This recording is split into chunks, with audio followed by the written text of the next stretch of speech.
Welcome to the Rise of Nationalism in Europe, Part 2.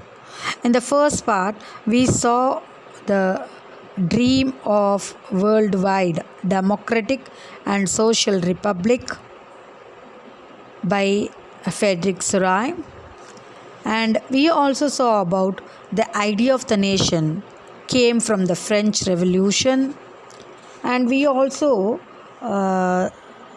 started to know about the impact of Civil Code of 1804 of Napoleon. In this part, we are going to see about the making of nationalism in Europe and what is conservatism, what is aristocracy, and how the revolutions or revolutionaries came into being in the Europe. Germany, Italy and Switzerland were divided into kingdoms, duchies and cantons, which was ruled by autonomous rulers and in autonomous territories. Eastern and Central Europe were under autocratic monarchies, within the territories of which lived diverse people. They did not see themselves as sharing a collective identity or a common culture, and even they spoke different languages and belonged to different ethnic groups. So let us take an example of Habsburg Empire, which was ruled over Austria-Hungary. It was a patchwork of many different regions and people. So let us take the Alpine region, the Tyrol, the Austria, the Sudetenland, as well as Bohemia, where the aristocracies were predominantly German speaking. So there were also Italian speaking provinces of Lombardy and Venetia. In Hungary, half of the people spoke different dialects, and whereas Magyar was spoken by half of the people, and in Galicia the aristocracy spoke Polish.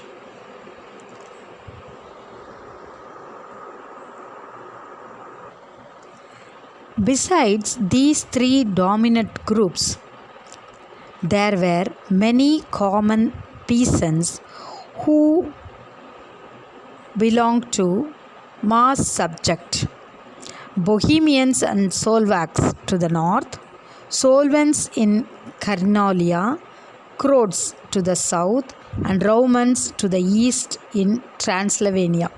Such differences did not easily promote a sense of political unity. They were binding in the country only was a common allegiance to the emperor. Now let us see about the aristocracy and the new middle class. Socially and politically, aristocracy was a dominant class. The members of this class were united by a common way of life that cut across the regional divisions. They owned estates in the countryside and also town houses. Then they spoke French for the purpose of diplomacy and in high society. Their families were often connected by the ties of marriage. So another class was peasantry. The majority of the population was made up of peasantry. To the west, where the bulk of the land was farmers, they formed by tenants and small owners. Whereas, while in Eastern and Central Europe, the pattern of landholding was characterized by vast estates which were cultivated by serfs.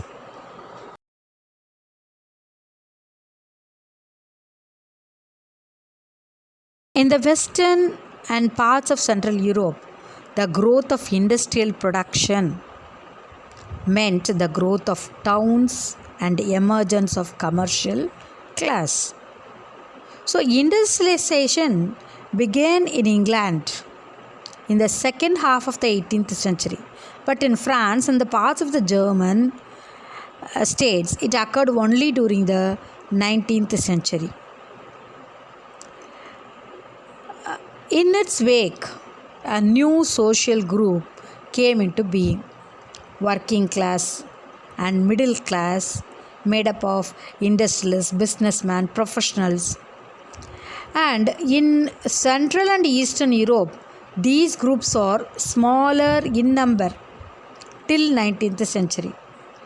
It was among the educated liberal middle classes the idea of national unity following the abolition of aristocratic privileges gained popularity.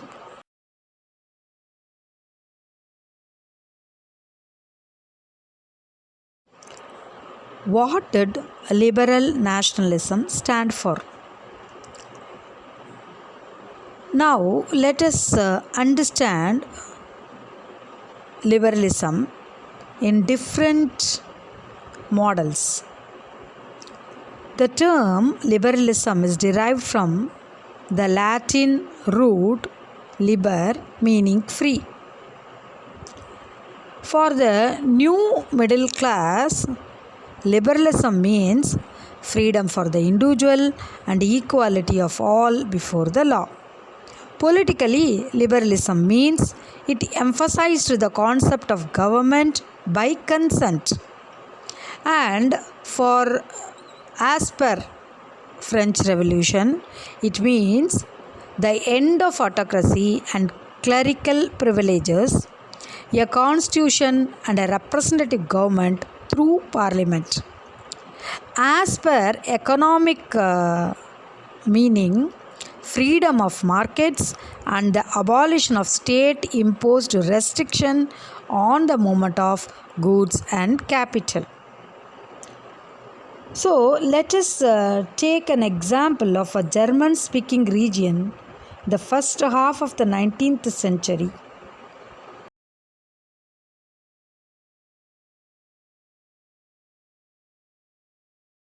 Napoleon's administrative measures had created out of countless small principalities a confederation of 39 states.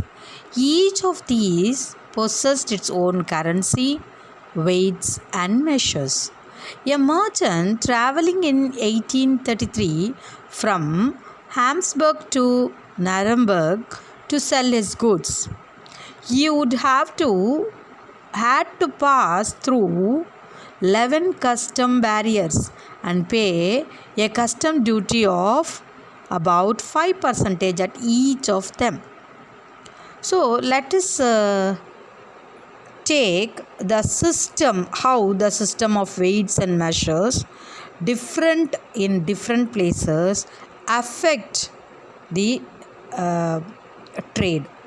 So, for a measure of cloth, for example, it is called as elli, which is each region stood for a different length. An elli of textile material bought in Frankfurt would get you 54.7 centimeter of cloth. In Mainz, it is 55.1 centimeter. In Nuremberg, it is 65.6 centimeter. And in Freiburg, it is 53.5 centimeter. Such conditions were viewed as obstacles to economic exchange and growth by the new commercial classes.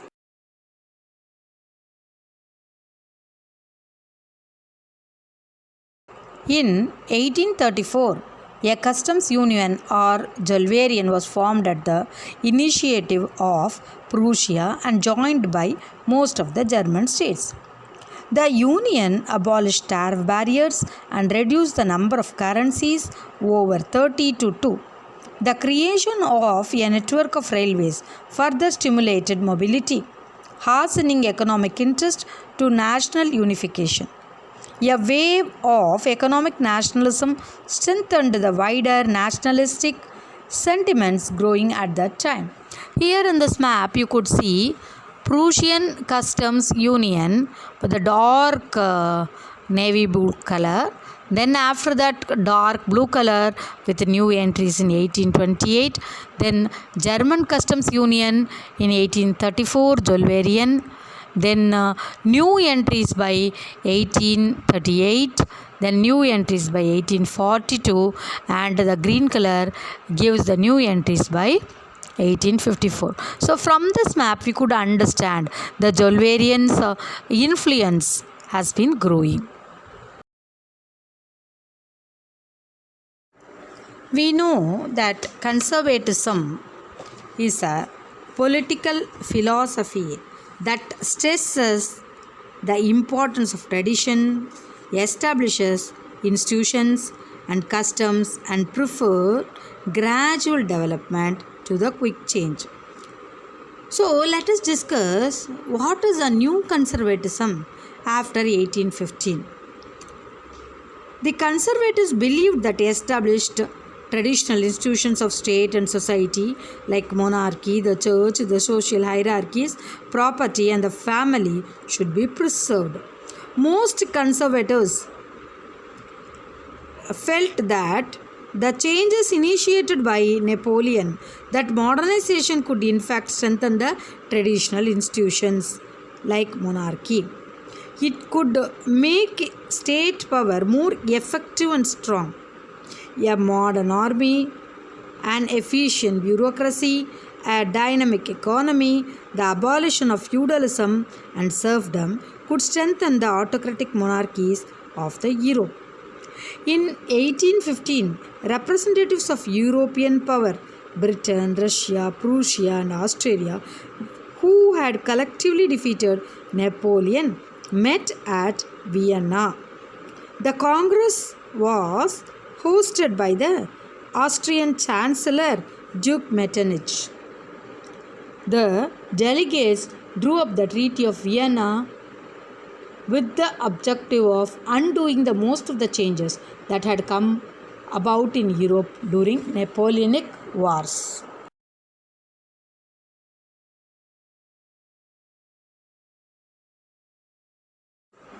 The Bourbon dynasty in France was restored to power. France lost the territories it had annexed under Napoleon. A series of states were set up on the boundary of France to prevent French expansion in future. The Kingdom of Netherlands, which included Belgium, was set up in the north. Genoa was added to Piedmont in the south. Prussia was given important new territory on its western frontiers. Austria was given control of northern Italy. The German Confederation of 39 states that had been set up by the Napoleon was left untouched. In the east, Russia was given a part of Poland. Prussia was given a portion of Saxony.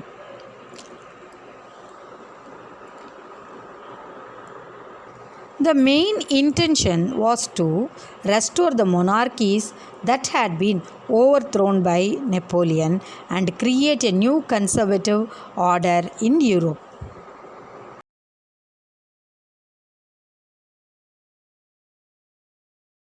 The conservative regimes set up in 1815 were autocratic. They did not tolerate criticism and dissent and sought to curb the activities that questioned the legitimacy of autocratic governments. Most of them imposed censorship laws to control and what was said in newspaper, books, plays and songs, and reflected the ideas of liberty and freedom associated with the French Revolution. One of the major issues taken by the liberal nationalists who criticized the new conservative order was the freedom of press. Secret societies sprang up in many European states to train the revolutionaries and spread their ideas.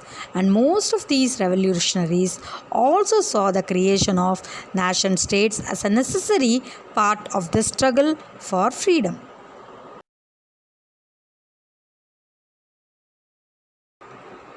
Let us learn about the Italian revolutionary Giuseppe Masini.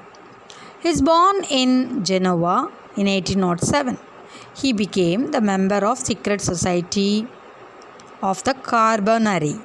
As a young man of 24, he was sent in exile in 1831 for attempting a revolutionary in Liguria. He subsequently founded two more underground societies.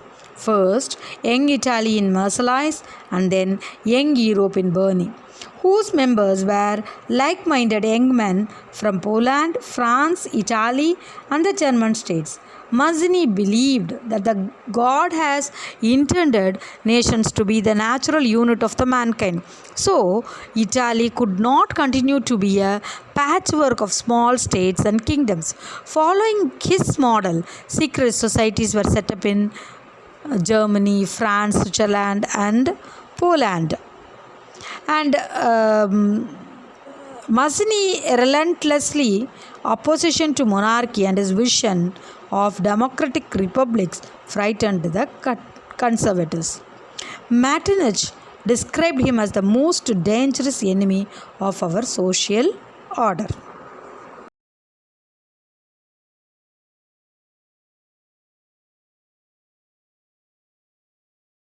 Okay, students, thank you. Let us meet in the next part 3.